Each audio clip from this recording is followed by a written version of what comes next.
Please welcome our General Secretary, Ronnie Draper.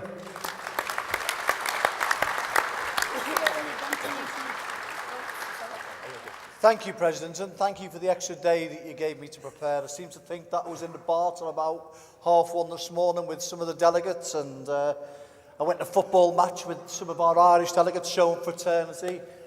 So when was the time that I had to prepare? I can't do speeches in my sleep.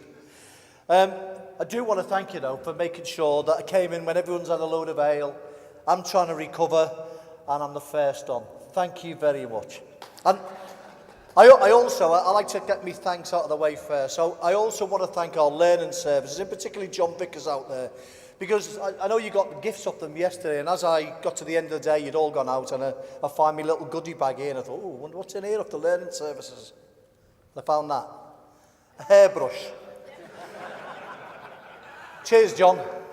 I mean, after years of combing my hair with a towel, I can now use a hairbrush because Shirley threw my comb away the first day I moved in.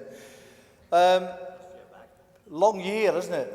A long year that seems to have gone really quick, and it depends from which standpoint you look. I know on Saturday morning we woke up and we were looking at the list of the honours the Queen had bestowed. And you know what? My name wasn't there again. They missed me out again. But before Ian Mearns goes back and recommends me, I don't want anyone from the establishment anywhere near this neck with any sword. So I do want to say, on a bit more serious notice, from a political standpoint, it's been, I think, particularly for the working poor and people who are at the bottom end of the earnings ladder, it's been a really long year, and it's going to continue to be an eternity. 13 months of Tory rule has seemed like a lifetime, with manifesto promise after manifesto promise hitting the deck. Maybe it's because they're walking the tightrope of a small majority, or whether it's because they've got even smaller confidence in their leader, David Cameron. So when we look at what they've done in that time, what pledges that they said they were going to do have they carried out? Well, firstly, there's a referendum that they promised on the EU, a referendum that had absolutely nothing to do with the UK's relationship with the rest of Europe, and more to do with party unity and the need to keep Farage and UKIP at bay. I don't want to take anything away from what was said in the debate yesterday. Ian answered on behalf of the executive, and that's how it will stay. But I do believe that there's some rudimentary points that are fair game to speak of at the moment. I think the first thing is the total lack of trust that people have in politicians from both sides of the argument when they try to develop reasons why their opinion is right. The second point is the fact that none of them seem to be in charge of their brief, unable to answer the difficult questions when challenged by members of the public. It's diabolical. Shirley and I watched the debate with Cameron and Farage. I think it was a debacle. And I'd be absolutely surprised if either of them, in the things that they said, swayed one floating voter. They both used the politics of fear to make a case instead of any reasoned, rational, costed evidence that we would have wanted for people who wanted to be persuaded one way or the other. And then I listened to the thing last week with Boris Johnson, when we had the six of them all together, and we were sat there, and I thought to myself, and I tend to tweet on these political things, and I sent a tweet out that said, if we leave, Cameron's gone. And if we remain, Boris Johnson's finished. So let's pray for a draw and get rid of both of them.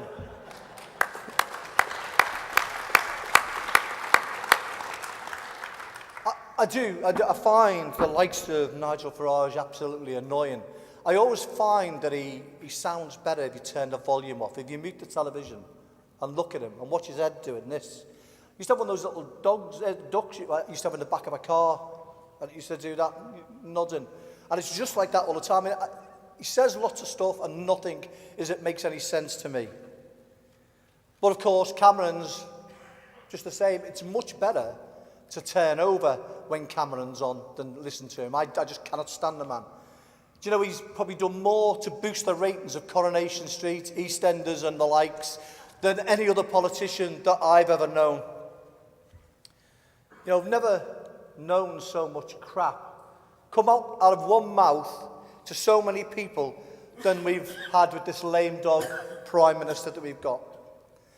If you remember back to the build-up to the 2015 campaign, and we were very active on the campaign, you know, out in the sticks, but we were repeatedly exposed, and you'll remember it, Cameron and his even more loathsome mate Osborne telling us that they were the real party. They were going to be the real party of working people.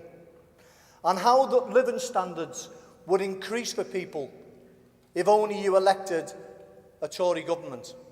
And of course, that happened. Well, I've got to say, either the definition of working class has been redefined, or we were spun another lie by this man. The Tory working class for me are bankers, hedge fund managers, stockbrokers and high-flying captains of industry, and not the people that we're here to represent. Only last week, he repeated the mantra as justification to remain in the EU, of how workers' rights can only be protected by being inside the EU. Well, if that's true, if the EU really can protect workers' rights, and the Tories are the party of the working class, where did all this austerity come from? Where did all the attacks on trade union rights come from under Thatcher? Why is the Swedish delegation used to undermine terms and conditions in many of the workplaces that we deal with? And why do we continue to face cuts to our working rights? Comrades, we've been in Europe for 44 years, and still the attacks keep coming, and it's always a one-sided attack. It is against working people. You know, after all the campaigning, we still have workfare. And other Tory scams that make people work for the benefits and undermine any minimum wage that may be on the statute book. So where exactly are these protections that our members are supposed to be enjoying under EU? Look at the recent trade union bill, which is now the Trade Union Act, voted through by the Tories. How did that benefit one working person in this country? You know, I'm fed up, and I spoke at Steve's conference a few weeks ago. I've heard politician after politician saying that we had major victories given to us by our campaigning with the House of Lords. Comrades, we didn't get any victories there. We got a few concessions. That's all we got, a few concessions, so we may not have to wear armbands in the future. Big deal, because we were all going to wear armbands anyway, because we would never have allowed any of our pickets to be singled out as the person that would be lifted.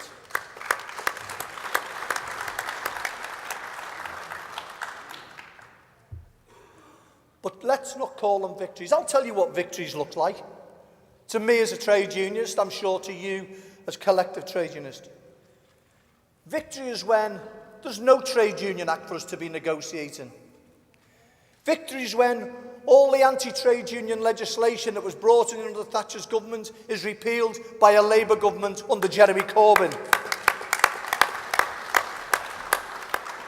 Victory looks like when the Prison Officers Association, a union who is banned from taking strike action, is allowed to take a strike action in defence of their members. That's victory. And victory is when we don't have to justify thresholds to some outside body before we can take action.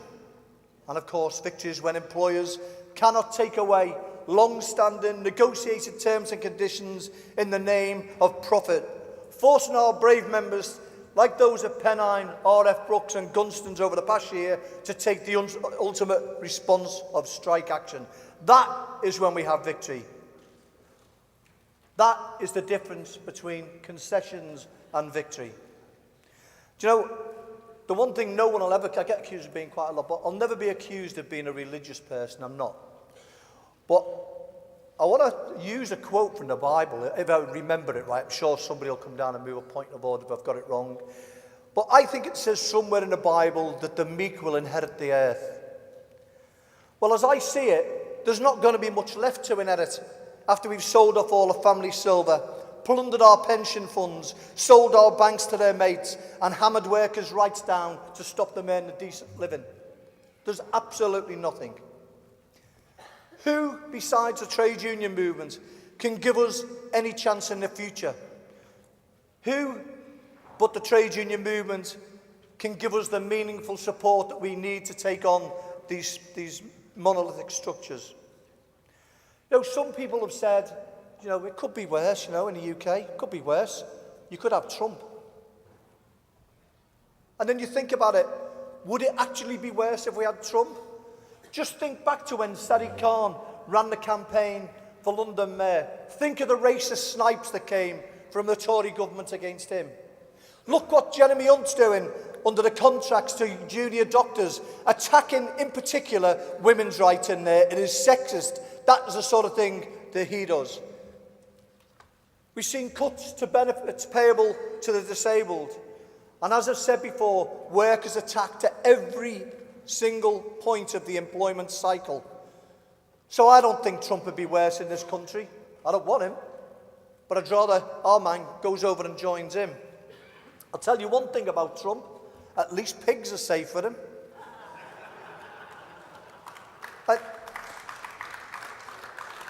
I really shouldn't say that, you know, because I do, you know, if you say anything against the Tories or big business, they come after you, they'll have a go, like as Coomerall will know with the, you know, what's happened at Sandworth Brothers.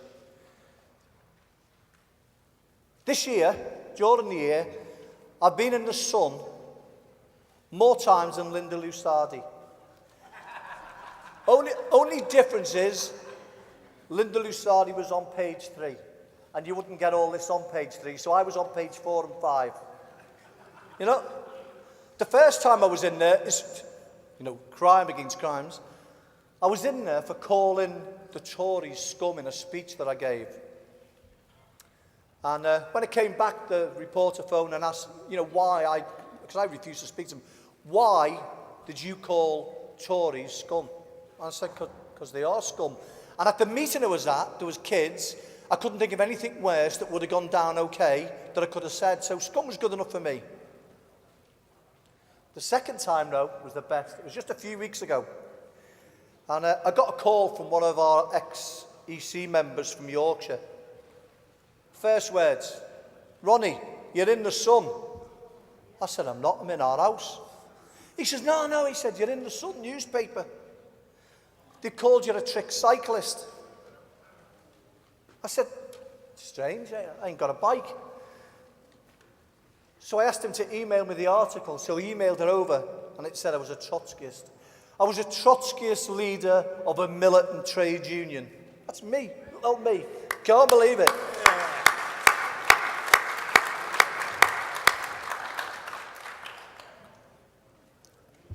The reason for this unprecedented attack wasn't for some speech I'd given, not for standing on a picket line and defending members. It was because I spoke to a person from the Labour Party executive. As I said yesterday, McDonald's wanted to donate £30,000. Can you be quiet, please? Can you hand those out after the address? Cheers.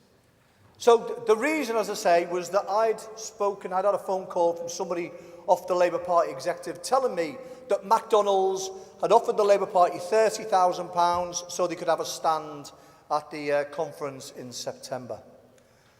This is the company, as we said yesterday, who is the largest of the serial abusers of workers' rights in the world. You know, I'm proud that people like Pauline McCarthy, who sits on that Labour Party executive, the first member that we've ever had on a Labour Party executive, took that stance.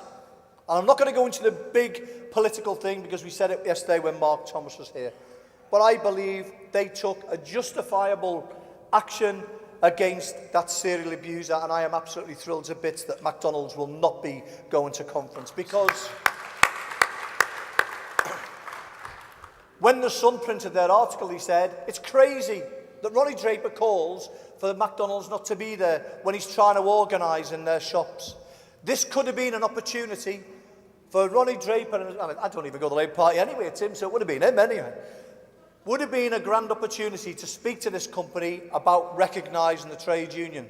Well, let me tell you, when they go to these companies, any of these conferences, none of these companies go along with the chief executive standing there talking to people. They get a few PR women normally giving out gifts like burgers and whatever. That's what we would have get, plying our children and that with leaflets for burgers. It had nothing to do with trade union relations and even less to do with trade union recognition. I'm definitely not a trick cyclist.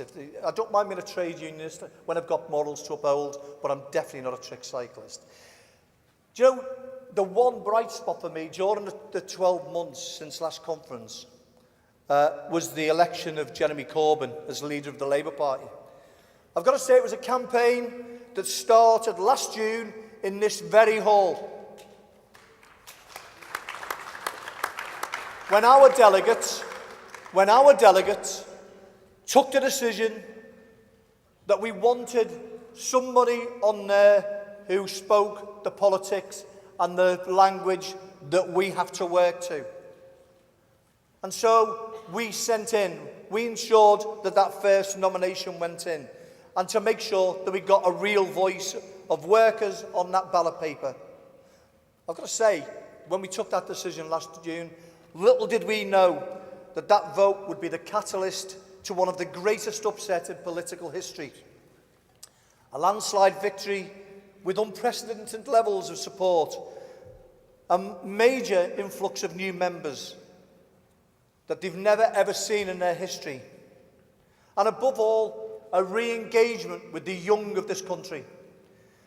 I just want to digress just slightly. I went to a conference, a seminar on a Sunday morning, which was given by an American professor talking about workers' rights and all that in the labour movement. So I thought I'd just nip along. It's about 40 minutes from where I live. Got up early, drove down there, and I was absolutely mesmerised with getting the hall. We had the normal Labour Party members, my age, you know, a bit older like Ian, you know, but I'll tell you what, in the room, there was above 100 young people. And when I say young people, I'm talking from 17 to 25. More than 100. Absolutely captivated by Jeremy Corbyn. They weren't worried about what the professor was talking. They wanted to talk about how there was a sea change happening within the Labour Party. And I sat down at lunch because you got paired off with somebody. I got paired off with a young man who worked in a supermarket. We were chatting, and he had to introduce me, and I had to introduce him. And it was great that we found out something about each other. But I'll tell you what, when I sat down at lunchtime in a big canteen at this massive table, and I was absolutely surrounded by young people who wanted to come and talk about the things that the Bakers Food and Allied Workers Union were doing within the fast food industry. They wanted to talk about how we arrived at our decision to promote Jeremy Corbyn, and they wanted to know how we were going to deliver change for young people in the future. And I thought it was absolutely captivating that happened on a Sunday morning, that so many people, young people, give their time up to come and meet with me and to meet with a professor. Absolutely was like a breath of fresh air. And I think that breath of fresh air is moving through the Westminster bubble. And I think it will continue to move through the UK. As I said, he speaks the language of the people, and he's forced more U-turns by the Tories than previous leaders of the Labour Party have. Of course, he has dissenters within the party. Mostly, I've got to say, from the right, but some who are not as far right as we thought in the first place. And also, the odd MP, the self-serving publicist, who just wants to advertise themselves, who makes sure that cameras are there when they want to have a rant at somebody, which I think is the most despicable thing I have ever seen by a politician in my life. Believe me, comrades, the Labour Party can do without politicians like that. And if it needs me to say it, I'm saying it. We don't want people like that running in seats. Working people need to get behind Jeremy Corbyn if we're to prosper. Jeremy's words are not just political rhetoric or lame manifesto pledges like we've had from politician after politician after politician. They're an actual list of his long-held political views and desires for justice for the less well-off in our society. We need that change within the UK. You know, Jeremy Corbyn is not a threat to the economy or the security of this country. I'll tell you what he's a threat to. He's a threat to capitalism and those who seek to do us down as working people. That's who Jeremy Corbyn is a threat to. Comrades, this week will be a defining week for the Bakers Food and Allied Workers Union. We've got a fantastic agenda that we've got to get to, with an excess of 100 motions covering every conceivable subject, from employment law to workplace rights, austerity to our vision of how to change society. And of course, we've had the subjects that affect every family and individuals in the UK, such as education, the NHS, housing, crime, and of course the major debate that we had yesterday, which I think was a fantastic debate on Europe. The point I make is that as activists of the Bakers Food and Allied Workers Union, you really do have the opportunity to enact change. Because it isn't like Labour Party conference when we have policy forums that get you in and we'll see what we'll sort the wheat out from the chaff and we'll decide what will be the nice thing to move forward. It's not like other organisations where they say who's going to speak. You know, we have the chairman or the president saying, yeah, you over there, then you over here. Every single person in this union, in all the 37 years that I've been attending conference, has always had the right to speak, and I don't know anybody who has ever been refused unless, of course, they've tried to say something racist or sexist. That's the only time I've known people removed from speaking. There's nothing better than seeing new delegates come down to this rostrum to make a point on something that they feel strongly enough to get up about. And when you think back, we didn't have that 5, 10 years ago. This is the sea change that we're getting in British politics, where young people now are they've got to take over, because it's no good if politics or trade unionism finishes with the youngest old person that's left. We need young people and their dynamism to come through, to push us, to kick us up the backside at times, to make sure that we change. Comrades, thank you for your indulgence. Enjoy the week of conference, which I will say is the most progressive trade union conference in the calendar. Thank you.